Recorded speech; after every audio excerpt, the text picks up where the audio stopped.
Hello, this is a video to help returning students, that is, students who have finished first year studies in computing programs. All right, so the purpose of this video is to help you as you register for courses in the 25-26 academic year. So it's useful to know what the graduation requirements are. Now, in order to graduate, you're going to need to have, for most programs except the BSc IT, 24 credits at level 1, 18 of which must come from within the Faculty of Science and Technology. For the BSc IT, it's 15 credits that have to come from within the faculty. And then you're going to need a minimum of 60 advanced credits. And within those 60 advanced credits, you must satisfy the requirements for your major. And if you have declared a minor, then you have to also satisfy the requirements for your minor.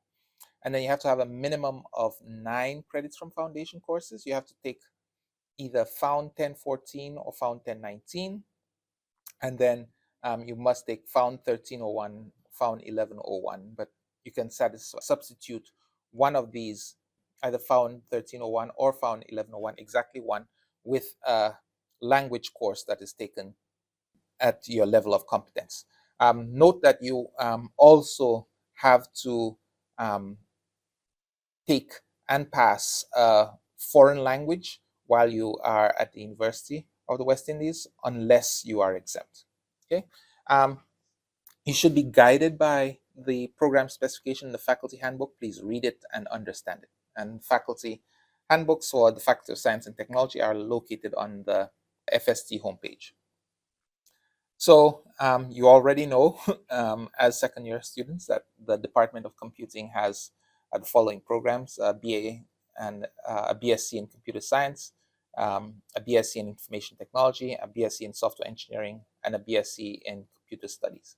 The Computer Studies and Information Technology are what we call options, in other words, or programs. You cannot add a minor to that. Okay, once you have declared either information technology or computer studies, that is it. So this gives you a sense of the courses that you are to take. So for the BSc in computer science, you're going to have to take Comp 2201, Comp 2211, Comp 2171, and Comp 2140, Comp 2190, and Comp 2340. For the information technology at level 2, you're going to have to take Comp 2340, Comp 2190, Comp 2340, Info 2101, Info 2111, Info 2180, and then there are the third year courses. If you are doing software engineering, you're going to have to take Comp 2140, Comp 2171, Comp 2190, Comp 2201, Comp 2211, and SWEN 2165. Now, when you're selecting courses, only sign up for the courses whose prerequisites you have. In general, you will not be granted overrides to advance if you're missing prerequisites.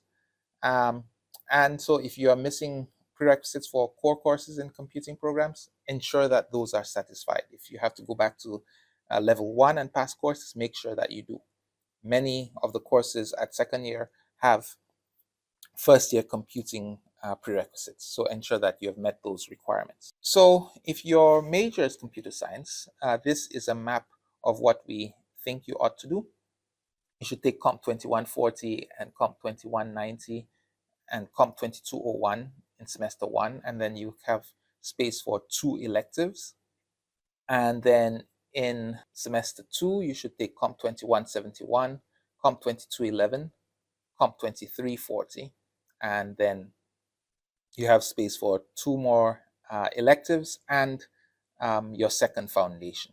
If your major is software engineering, then the first semester, your course selection is very similar to computer science.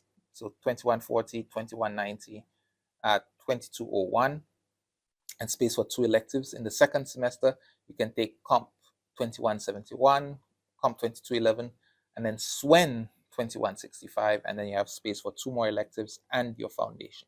If your major is information technology, then in semester 1, you should take Comp 21 of your second year, that is.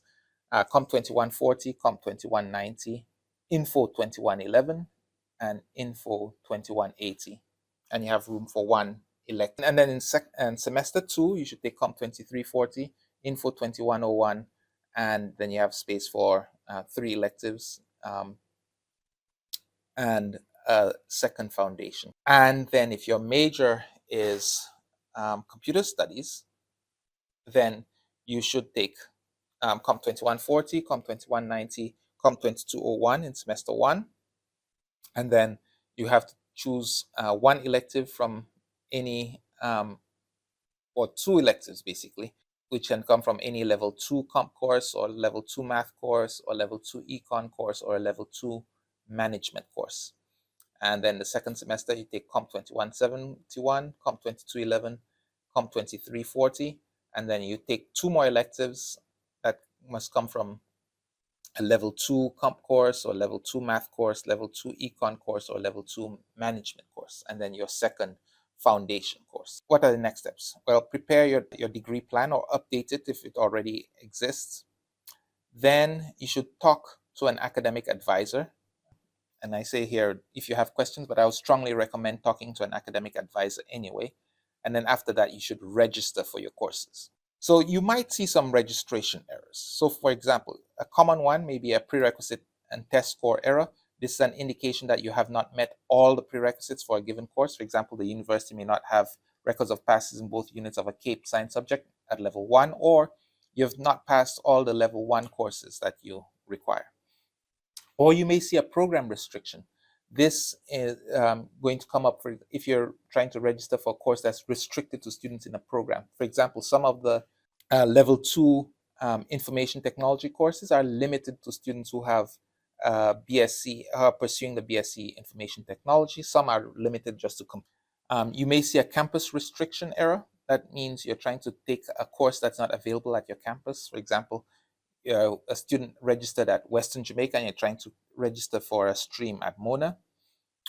Or you may see a linked course required error, which is an indication that you've not selected all the parts of a course for registration. There's also a maximum hours exceeded error, which is an indication that you are trying to exceed the maximum number of credits for that semester. All right, so as I wrap up, a few more points. So you may notice, if you look at the schedule, that unlike what happened in first year, the core courses are no longer offered in both semesters. And many of these second year courses are required for third year courses. What this means is that the threat of losing time in your degree if you fail a core course at year 2 is much higher than it was at year 1. So please apply yourselves accordingly. Show up to your lectures, go to your tutorials, work your tutorial problems, okay? We want you to succeed, so apply yourselves. Another thing, now the courses that you take, your grades there will affect your degree GPA, and of course your class of degree is affected by your degree GPA. So please apply yourself accordingly. And so finally, I want you to remember, you're now at university. Just a reminder, please schedule your time appropriately. Don't take too many courses. If you noticed before, when I showed you how many credits to take, I never exceeded 15 credits except for when you're taking foundation courses. Take a manageable credit load. The computing courses take a lot more at year 2 than they did in first year. So schedule your time, and going to class will help you. Going to your tutorials will help you. Right? So attend your course sessions. Everything in the course is designed to help you succeed. Take advantage of these things. Don't pile up your work at the end of the semester. Work consistently throughout the semester. And then academic integrity is very important. Don't pay someone to do your work for you. Right? You're hurting yourself. You might end up doing well on the coursework and then you fail on the exam. Right? You're also, and even if you do succeed when cheating, and most of you will not, by cheating, you are going to devalue the quality of your own learning. You're not able to deliver. you're not the kind of employee that people would want to hire. So work hard, apply yourselves, and succeed. If you have questions, the undergraduate coordinators in the Department of Computing are Dr. Philippa Bennett and Dr. Paul Gaynor, and their names, email addresses are on the screen. Right, the general format for email addresses is first name dot last name at uamona.edu. Of course, Dr. Bennett has 02 after her last name. But I wish you all the best this semester, and I look forward to seeing you in some computing courses this academic year. Bye.